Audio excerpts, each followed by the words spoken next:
Hi, my name is Alexandria Callahan. I am the founder of the Lady Comic Book History podcast, which was a COVID project. We had all been locked inside for about a month. I had gotten wine drunk for the third time that week. I had gone down a rabbit hole of Spotify podcasts, just looking up every comic book related podcast I could find to see if anyone was doing what I was thinking of doing, and the answer was no. And I was pretty convinced no one would ever listen to it, so it was just me ranting into a microphone. But I wanted there to be a clear and thorough history of women in comics documented all in the same place. There are lots of comic book history books that will hit the big names. You get Wonder Woman, you get Scarlet Witch, you get the same history over and over again. But there are about 500 women in comics you've never heard of, because they either didn't last very long, or they were retconned out of existence, or they were simply renamed until their original character was unrecognizable. So I decided that that was something that I wanted to do, is I wanted to document the history of women in comics, and it started as a podcast that was just like year by year. I'm gonna not lie to you, I stalled out at about 1973 because life happened. We all went back to work, I moved, I got married, stuff happens. We moved the podcast to Temple of Geek, so now we talk a little bit just more about women in media.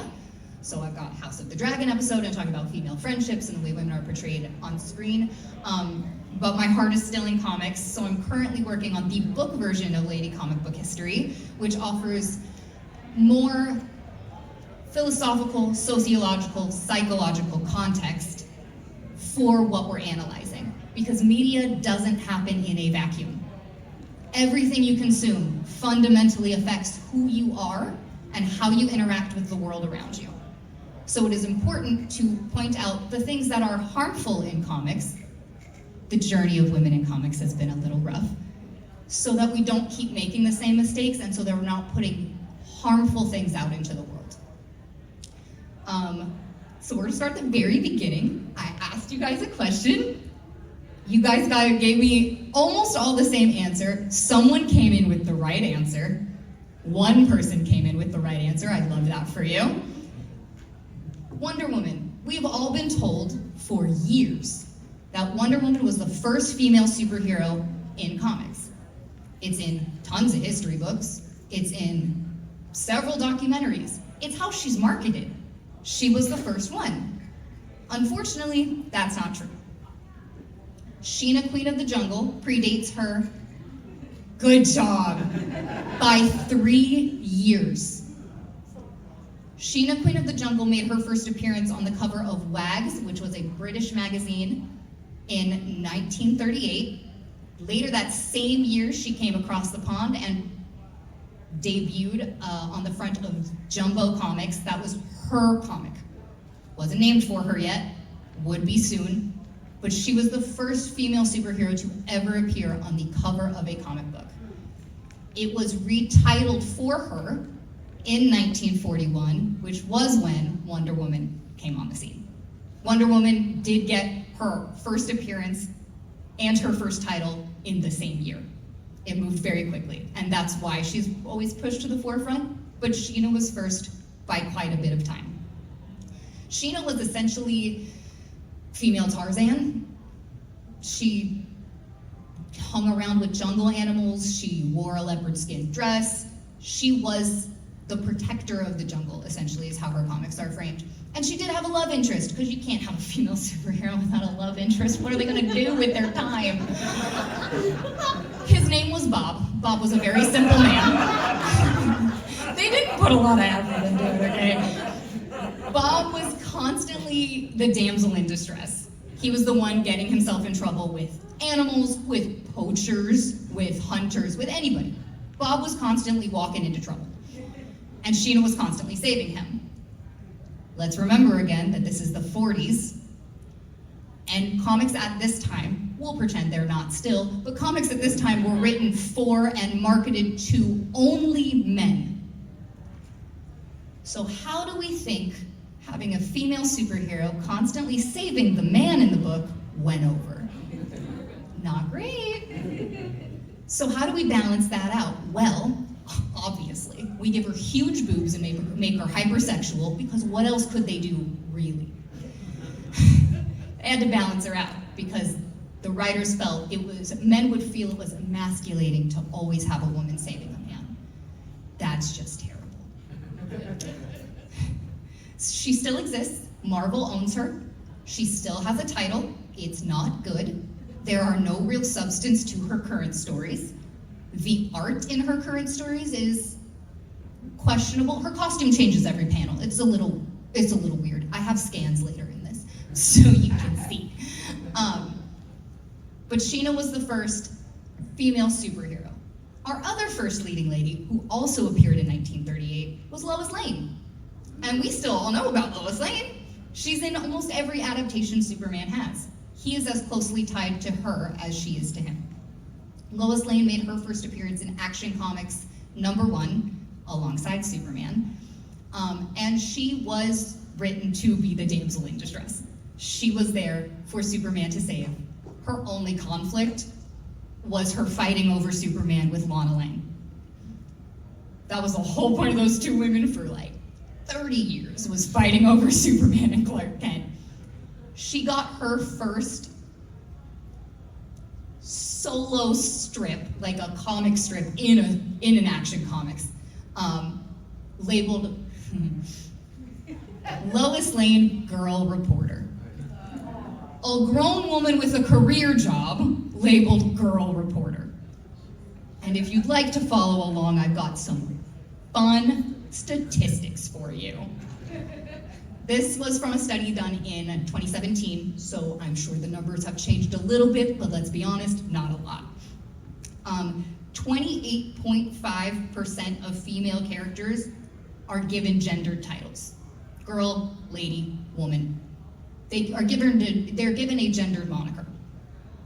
That applies to 12.8% of male heroes. Of those gendered monikers, the infantilizing one, where grown women are labeled girl, affects 13% of that number, where it affects men 5% of the time. And let's look at that 5%. Most of the time, a superhero is labeled boy. It's because he's 12. It's because he is a boy, not a man. And normally because he's under the wing of a grown man superhero. She did get eventually her own solo title, Superman's Girlfriend Lois Lane. I'm willing to let that one slide for marketing reasons, because it's very popular in comics to associate whoever you're spinning off with the best-selling character. Jimmy Olsen also got his own title, and it was Superman's pal, Jimmy Olsen. So we'll let it slide. What we won't let slide is the fact that in her solo series, on her covers, she is either pushed off to the side, fighting with Lana over Superman, or just completely ancillary in her own book. She is a side character in her own stories. This changes at the beginning of 1970. She starts to have actual agency. She's an investigative reporter. We start to actually see her be an investigative reporter. It's great. The book gets canceled in 1974. This is a trend. This is a trend in comics. We are going to move to the hypersexualization of women in comics. It's a broad topic, and I could go on for days. I only get like 30 more minutes. So, I'm going to read you some quotes, and we're going to break them down. Okay? The first woman we are talking about is Catwoman. Easily one of the most over-sexualized women in comics. This quote is from her creator, Bob Kane. It's in the presentation if you'd like to follow along, but I am going to read it word for word. I felt that women were feline creatures and men were more like dogs. While dogs are faithful and friendly, cats are cool, detached, and unreliable. I felt much warmer with dogs around me. Cats are hard to understand as women are. Men feel more sure of themselves with a male friend than a woman. You always need to keep a woman at arm's length. We don't want anyone taking over our souls, and women have a habit of doing that. It gets worse. So there's a love-resentment thing with women. I guess women will feel I'm being chauvinistic to speak this way. But I do feel I've had better relationships with male friends than women. With women, once the romance is over, somehow they never remain my friends. Weird. It's crazy. So obviously Bob Kane sucks. But these quotes are important because if we know what the mindset going into the creation of these characters are, it starts to explain a lot, and it's also direct evidence that who you are and the way you think directly affects the things that you create. You cannot separate yourself from your creations. You will always be putting a piece of you in it. The origin stories for Catwoman have remained relatively consistent over the years, which is crazy because she's a DC character and they've never been consistent with anything ever. But with every reboot, they keep going back to the same origin story. So you would think it would be a really good origin story, right? If they keep going back to it over and over again. DC's done, what, like 10 hard reboots? No. Her origin story is either she's a dominatrix or she's a prostitute. And it doesn't matter what age they start her origin story at, that's always the origin story. In one run, she starts the series 12 years old, and she is a prostitute. In several renditions, she also has like this little sister type character that she looks after, who's also a prostitute. And the best way I can describe how I feel about these origin stories, ladies, when you're out in public and you get catcalled from a moving vehicle, it doesn't feel good. It's gross. But no one touched you. You're not in immediate danger, right? Let's change the context a little bit. Now you're getting catcalled as you're walking through a parking garage. Or you're in a parking lot and you're getting catcalled by a group of men. See how quickly icky turns to dangerous. That's important, because if we let things, little things, like the hypersexualization of women slide, then you end up with stories like The Killing Joke, which we'll get to. So it's important to temper these things at the very beginning. There's no, oh, it's just boobs. No, it's not okay. It's not okay, and we need to point it out, because if we don't, people are gonna keep writing this stuff, and that's what goes into the world. Next woman we're talking about, and I have another quote for you, is Black Canary, who is one of my favorite characters in most of her adaptations. She's great, she's a great character. Unfortunately, her artist is gross. So, Carmine Infantino was the original artist of Black Canary. And when the writer approached him, actually I'm just gonna read the quote, you guys can follow along. How do you want me to draw her, he said. What's your fantasy of a good-looking girl? That's what I want. Isn't that a great line? So that's what I did. I made her strong in character and sexy in form. The funny part is that years later, while in Korea on a national cartoonist trip, I met a dancer who was the exact image of Black Canary, and I went out with her for 3 years. Yeah, I'm looking at faces. That's not cute, that's not funny, that's gross. That's a creepy story, is it not? So these artists are out here drawing women that they want to sleep with. No thought as to their character traits, their power set, the world they're going to be dropped into. Just, do I want to sleep with a fictional character? Doesn't really make you want to read any of the early Black Canary stuff, does it? She's gotten better. She's gotten female writers. But we didn't start in a great place, and sometimes that absolutely still bleeds in to her writing and just the way she is portrayed.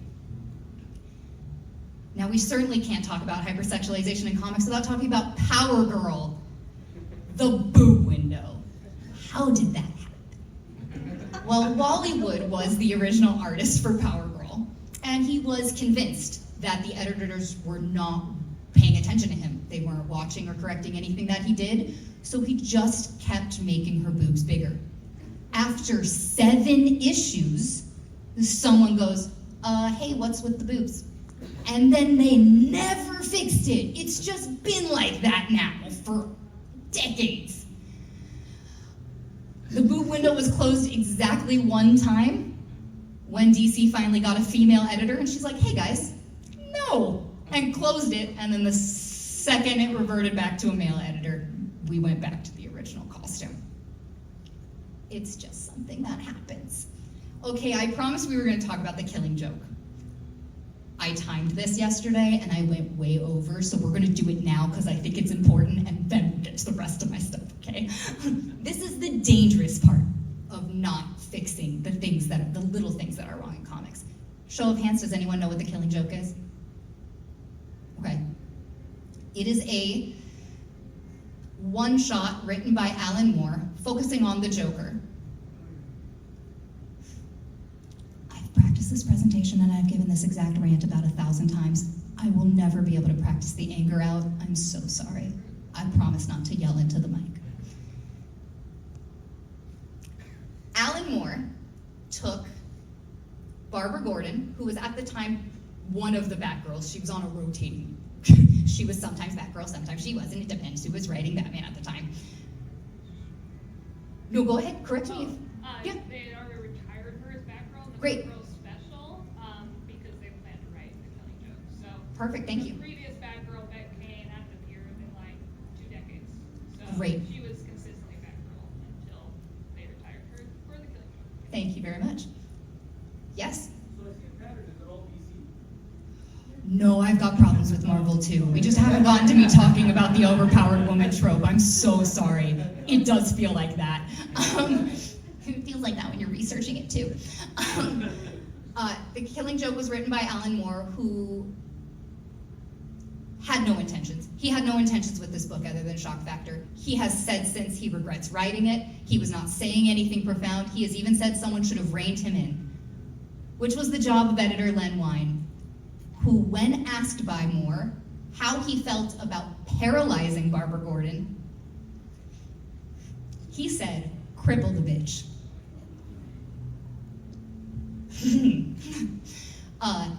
Not only did he, but she was, most of that book is her being beaten, tortured, posed in some weirdly sexual positions, the rape is implied, and then she's paralyzed. All of this for reasons to lure Batman and Commissioner Gordon to the Joker.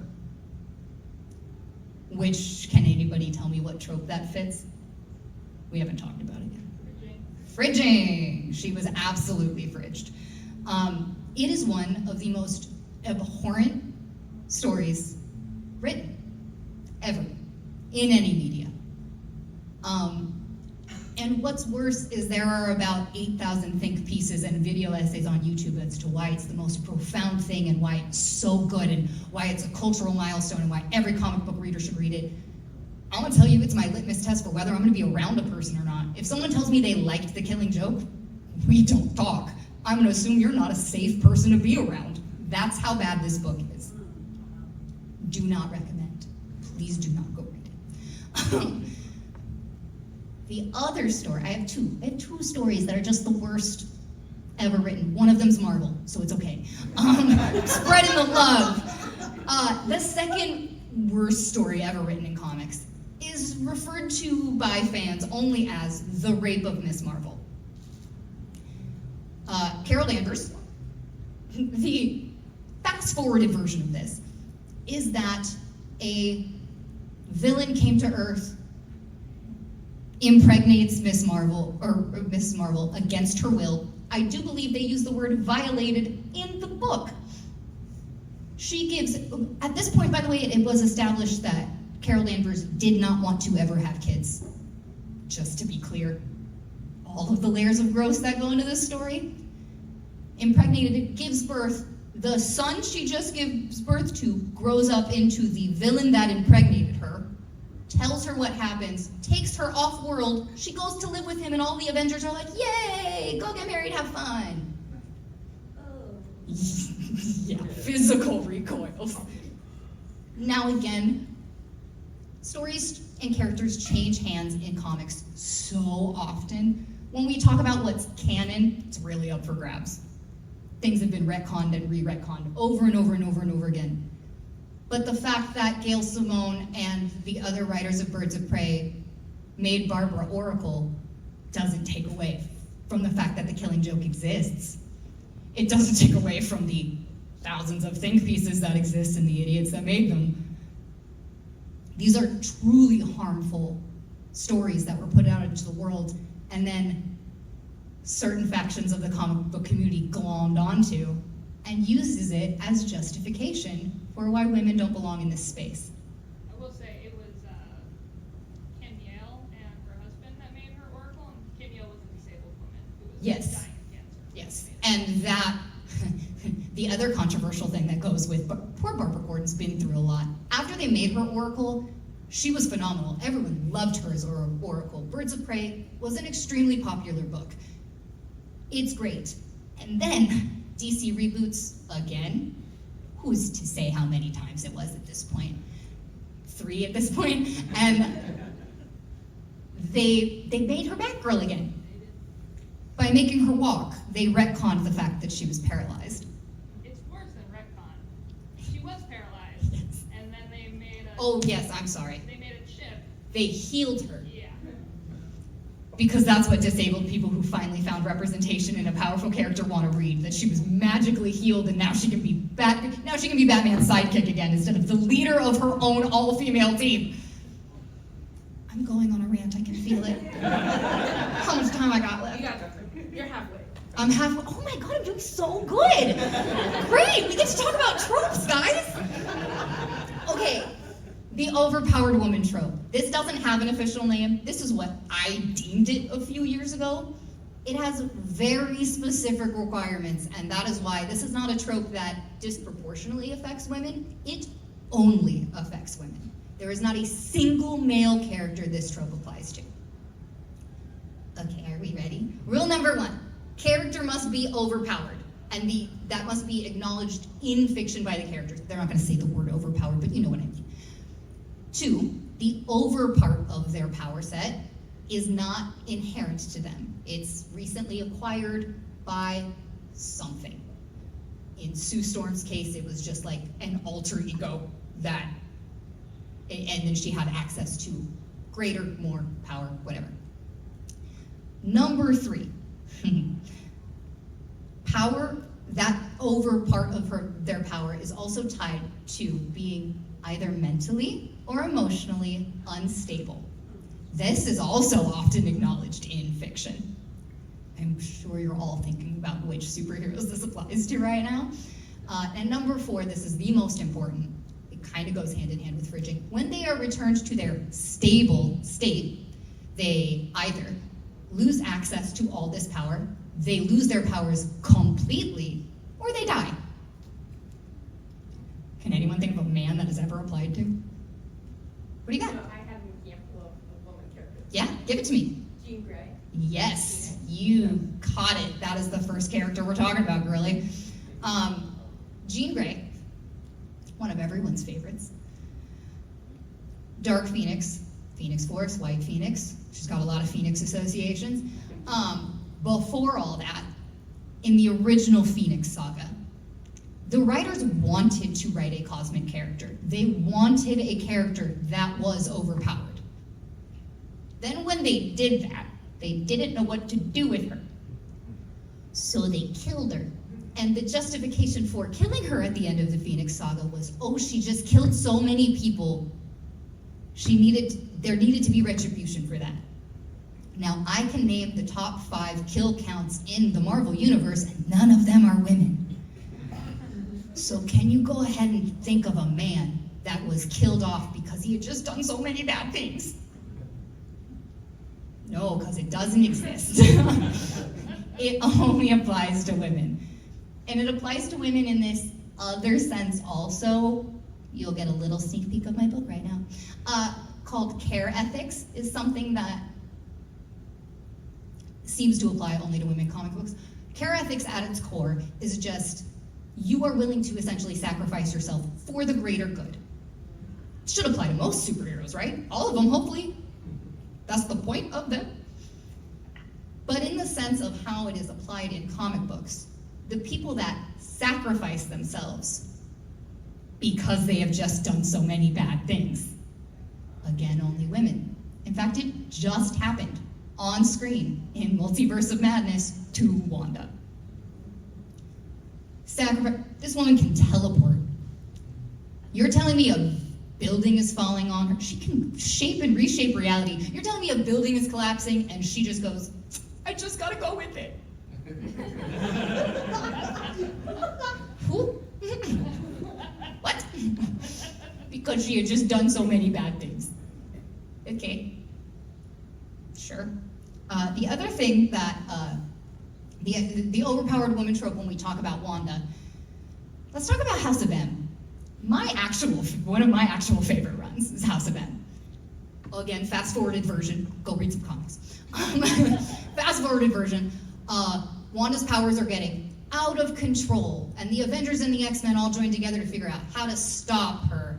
And Doctor Strange and Professor X together try to figure out some magic telepathic woo-woo to cage her powers, but they can't. She is canonically stronger than Professor X and Doctor Strange combined. One of the Avengers, or the X-Men, I really don't remember, throw out the idea of killing her. They can't, but that's a different discussion. And Quicksilver grabs her, takes her to Magneto, and was like, no, we're not doing this. Brotherhood of Evil Mutants, Magneto obviously whispering in her ear. She ends up creating essentially a superhero utopia. They're all living their best lives. Superheroes are in charge. Peter finally has a girlfriend that's not dead. Everyone's having a great time. Until some of the superheroes are like, something doesn't feel right. This does not feel correct. And they realize what's happening, and they go to the Brotherhood of Evil Mutants, and they hunt Wanda, and the twins exist, and blah, blah, blah, blah, blah. At the end of that storyline, she's just over it. And she says the words, no more mutants. And with that, a good chunk, what's like 70% of the mutant population just disappears. Because she said words. That's so cool. She's the best. If you haven't noticed, she's my favorite. But the amount of times Wanda has been, well, we'll call it attempted to be killed, because they can't. But the amount of times her power flux has gone through just a crazy stream, because they're like, oh, too powerful, we can't. Just bring her back. But then she gets emotional and gets her power back. It's only second to, we're gonna rapid fire some ones here. Raven, DC, also one of my favorite characters. There were several runs where she turned, her appearance appeared more demonic the more emotion she showed. What does that tell little girls that are reading comic books? Little girls that are already told they're over-emotional. Because girls hear that every day of their lives growing up, that they are over-emotional. You read one of your favorite characters, and she's getting emotional, and then she turns into a demon more? I have emotions, and if I show them, I'm bad. Is that a good message to be sending to little girls? Or grown women, for that matter? Doesn't matter your age. That hurts, that's not good. We can't get through this panel without talking about fridging, which we kind of have a little bit. But fridging is one of those words the internet has gotten a hold of and watered down until it has no meaning anymore. Fridging is not a woman died. Just not how that works. There were very specific requirements for fridging when it first came out. The website's still up. People can go look. It's one of those super old websites that looks a little janky and kind of like a MySpace page, but you should go see it anyway. Fridging, the broad term, is when a woman is killed to spur a man's story.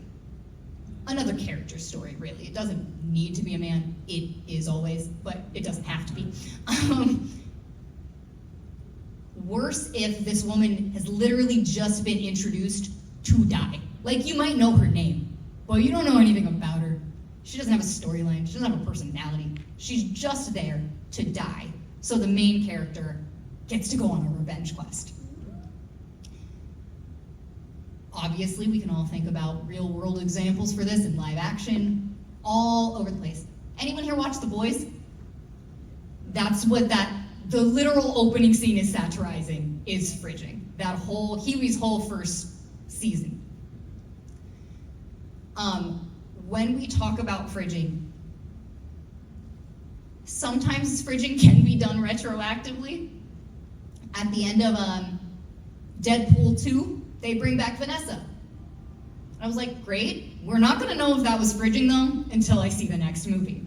Because if you just brought her back and don't do anything with her, or have her break up with Wade for no reason, then you did in fact fridge her.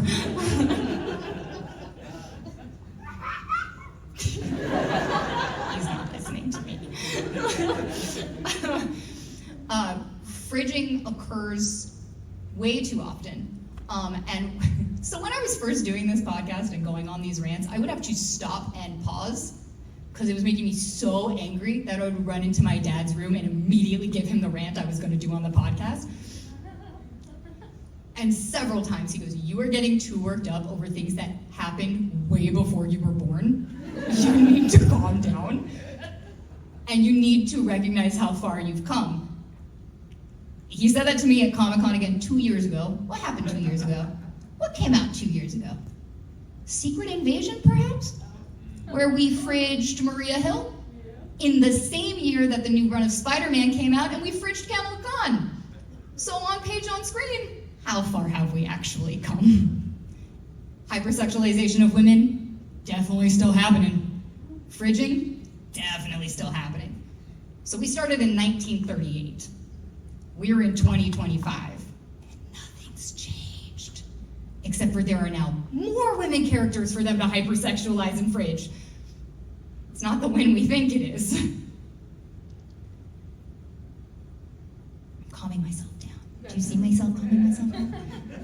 I speak very passionately. Being a comic book nerd as a woman is very difficult. You have to navigate through horrible stories. Just garbage storylines, and truly awful decisions like Stripperella. Oh, Stan Lee's pride and joy. He wants you to believe it's Spider-Man, but it's not. I'm gonna skip forward in my presentation here so you guys can see the scans I included. Power Girl, you can see her boobs are the size of her head, each one individually. And then we have Catwoman #1 in 2011. And the whole first page, really, you don't see her face. And then the next page, you only get her butt. Top row, we got Sheena, Queen of the Jungle. These are all from one issue, by the way, so you can see what I mean about her costume not staying consistent because the artists are lazy. And then the covers of Lois Lane where she's fighting with Lana, or not in the front, or literally getting picked up and tossed by another woman. The struggle with this is I really hope I'm not discouraging anyone from loving or reading comics. I love comics, I do. I think they are an incredible force for good, and they, like all art, can and should be a medium for personal, social, political commentary. What I want to make sure we're not doing is putting more harm into the world. And currently, and in the past, that is what comics have been doing. There are some phenomenal female writers in comics right now. Please read anything Gail Simone has ever written. I love her, she's amazing. Power Girl actually has female writers right now. It's awesome. Then that also begs the question, because they have tried to reclaim the boob window. I just like it. This is for me. I like to do it. But can you reclaim something that was intended to harm you? You can maybe make yourself feel a little bit better about it, but the impact is still the same. I would like to open the floor for questions, if anybody has any, whether it's clarification or expansion on something I already said, or if you have a follow-up. Yes? What do you think about the other side, the other argument of sexuality, sexually empowering? So that's a great question. If you guys didn't hear it, what do you think about the other side of the argument? Sexuality being empowering, because it absolutely can be. to that, honestly, how do I phrase this less aggressively? I can't, I'm just gonna do it. This is my personality. If you like this, listen to the podcast. I'm so sorry, this is the whole thing. If you as a man are writing female characters, you don't get to decide what's empowering. It's not your story. It's not your decision. And that is why Sucker Punch is the worst movie of all time. I'm so sorry I can't do it with Zack Snyder. Yes, back there? Yeah, just a question of like comic book stores and all that stuff of like navigating Mhm. through just like such mainstream men of like they only know like Marvel Comics or DC and they Mhm. only know like Spider-Man and they don't know about Good Girl, they don't know about Always Coming Children, they don't know about all these really good female and Mhm. female starring characters. Yeah, so that's hard because most comic book stores, just money-wise, are catered to the big two. It's Marvel and DC. It's harder to find stores that carry independent comics. Honestly, we do live in a good area for it though. Try and find a female-run comic book store. They are far more likely to have not only female-written comics, but they're definitely more likely to have independent comics. Yes. Curious if you've thought about and like dissected in your head the Umbrella Academy, because in one of your pieces I immediately thought of like Vanya, the character falling in love with Vanya. I would love for you guys to all submit your characters I should analyze. I have never seen the Umbrella Academy. My dad desperately tried to get me to watch it and I just wasn't into it. I will try again. I've seen it. All the comics they're pretty different from each other, but they're cool. That's so fair. But I think like that trope, it's like she starts with that trope very, very clearly, like she's the overpowered. Mm-hmm. But I think some of those tropes kind of break down along the way. And that's totally Later fair. And seasons. So I'm just, yeah, I would be like just curious your take on that. luckily with newer stuff, we do have filmmakers and directors that are aware of the bad tropes and actively try to avoid them. Anyone see Fantastic Four? So good. And they actively tried to avoid all of the bad things. That's great. And my husband and I went to go watch it, and it was the end of the movie where she pushes Galactus into the spoilers. Spoiler! Sorry! It's been out for over a month. Get it together. You're at a comic book convention.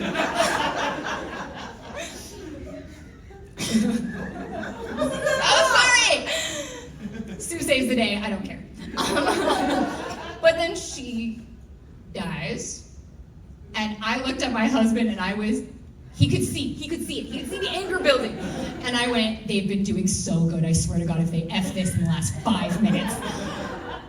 And then Franklin comes out and resurrects her, which was so important. I'm sorry, I'm going on a tangent again. But if you guys don't know the story of Franklin Richards, his bond with his mom is like the whole thing. So the fact that he was the one to save her after she was the one to save everyone, phenomenal story writing. We'll see what we do with Doomsday. You better watch it.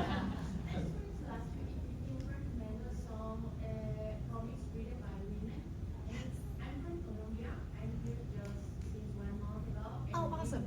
We back at home, we just know like the typical stories about Marvel, DC Comics, that they are very, very written by the male guests. Yeah, absolutely. Yeah, but I will be more than delighted to learn more about comics written by women. Yes. Okay, so I will always recommend Birds of Prey. Birds of Prey is my favorite, written by women. It's written by a lot of people, but I read Gail Simone's runs. In fact, the Gail Simone Birds of Prey omnibus just came out, and I need it. So that one's amazing. Anything written by Kelly Sue DeConnick or Kelly Thompson, phenomenal. Kelly Sue DeConnick is the person that saved Carol Danvers, just to be clear. Yes? Also, Scales Bone works with that guidance with Brazil. Oh, that's awesome. And then, yeah, those independent, you're going to find a lot more written by women in independent comics. It was as of 2015, but I highly doubt, again, that the numbers are that different. As of 2015, in both Marvel and DC, only like 5% of women worked at the companies, like writers, artists, liners, letterers, editors, anybody. 5% of that of both companies' staff were women. It's higher now, but it's not. By a lot? Not by a lot. Okay, well, maybe we could get to double digits one day. But those independent, like the girl back there mentioned, Paper Girls. Paper Girls is great. Lumberjacks, or Lumberjack Jane, I think, and then Boom Comics, actually. If you guys know what Boom Comics is, they have a lot of comics that are written and illustrated by women. Lumberjanes, thank you. I know the author and I couldn't pull it. Because they also just released the second issue of Hollow, actually, which was, it's a really cool, if you like fall-y themed, like creepy things, Hollow is a great one to read. They now have 2 volumes out, so. Any other questions for me? Yes? Oh, yeah, cool. How do we feel about Wanda? That's a loaded question. Yeah. It came out, the movie came out last year, year Before, yeah. before. She's at a panel this year, and, for WandaVision, and I'm so excited. First of all, it's like crazy, because that idea of like, oh, she's a mom, like that justifies it, and then like they're like, no, it doesn't matter, like she's evil, like you know. So, here's the thing with Wanda, she's been through a lot. In the context of the MCU, she was not written well until Jack Schaefer got a hold of her. WandaVision was truly so good. Not just as a TV show, but for her character and her character arc it was beautifully written, it was done really well. And then Multiverse of Madness saw the exact arc they did and went, let's do it again, but this time bad. I'm not afraid to call people doing bad things out by name, obviously. Michael Waldron, terrible writer. Can't believe he's attached to Marvel projects still. Stop hiring him to write things. It was not good. Part of it was they were writing while WandaVision was happening. Part of it was they didn't care or even a little bit try to work with the team of WandaVision to know that that was her exact arc we just watched. And there was also just no forethought into how it would play. We all know she was supposed to be the next Marvel big bad, right? The MCU wanted her, we wanted a House of M situation. They wanted to build to Wanda being the villain. And Michael Waldron went, no, I want to do it. And so with no build and out of nowhere, he pulled it out of his butt and we got Multiverse of Madness. I'm hoping they bring her back. I don't know how you're gonna do that in a way that's not gonna make me angry, but try, please, because I do love Elizabeth Olsen and I love Wanda very much. I too am very excited for her panel tonight. I will cry. Any other questions for me? Yes. Great discussion and panel and everything. Really appreciate it. You said something earlier in regards to the women or superheroes being like over emotional or hyper emotional, and that affecting young girls and how they may see themselves. And what that made me think about was like the programming that, you know, young women and women receive from, you know, comics, but also the way that men and boys have been programmed to see women as well. And so I'm curious, as someone who does podcasts and leads discussions on these things, has men's sort of like perception of, you know, girls and women in comics, has that changed? You know, like their appreciation? Honestly, it really, really depends on their personal upbringing. I will say my dad has learned a lot. He's been reading comic books longer than I've been alive. But I know more about comic books than he does because this is what I do. I study them. And he's constantly asking me questions. And so I believe it can change. I believe that we need to make the effort to make them listen and make their mindsets change. Because little boys are also just ingrained with, kids are just bombarded with things being gendered. My little cousin's here, he's 10 years old. I'm not putting you on the spot, I swear. And several times just wandered into our room going, why are you watching that? I go, what do you mean? He goes, superheroes are for boys. And I go, I know more about superheroes than any boy you've ever met, so I'm not sure where you got that idea. Am I a boy? He goes, no. I go, well, then let's get that thought out of your head. It's just something that they pick up at school, they pick up on TV, because and it's not, I don't believe it's always intentional messaging, but when the lead of every superhero show is a man, when the lead of every superhero cartoon is a man, boys are going to identify with that, and they're going to get super excited about it, and there's nothing wrong with that. The problem is that when little girls don't see themselves, and then boys don't see little girls in that superhero space, they think it's theirs. They think it's for them and only for them, and that's when it gets dangerous. I've been told over the internet, because people don't have balls like this in real life, to stay in the kitchen and stay out of comics. That's normally when they're losing an argument that I've already pulled issues for. I've been told to just shut up and look pretty. Thanks.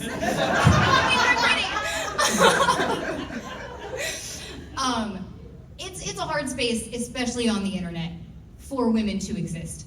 If you look at my TikTok, I only follow other women that talk about comics, because on the internet and certain social media circles, you can at least tailor your experience a little bit. That can't shut out everything. The amount of death and rape threats I got for having the audacity to have an opinion on the Snyder Cut was crazy. Honestly, protect your peace a little bit. Learn about meetups in person with other comic book nerds.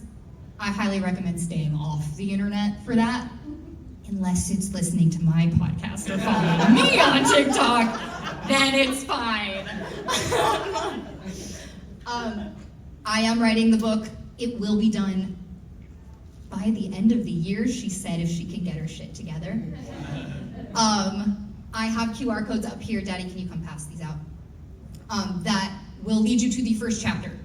You can read the whole first chapter of the book, and if you would like to get updates on when it's done, or you want to support the writing and publishing of it, then it takes you right to my website, and you guys can sign up and get notified and things. Thank you. You guys are awesome. I'm gonna be really honest, I didn't expect this many people to show up, so I'm really, really happy. You guys just made my whole day. I really thought I was giving this presentation to my dad and my best friend and my husband. So, I would have listened anyway. because you're a good best friend. I think I have time for one more question. Does anybody have anything else they want to say or ask? Yes? I was just wondering, in terms of more mainstream comics like Marvel or DC, are there any specific characters or genres that you would recommend that aren't like over emotional? Oh, that's such a good question. In terms of mainstream comics, honestly, if you can get any of the Captain Marvels written by Kelly Sue DeConnick, I think that's some of the best comic book writing that has happened in the last decade. It's really fantastic, and she fixes a lot of things that were wrong with Captain Marvel. Awesome, guys. Thank you so much for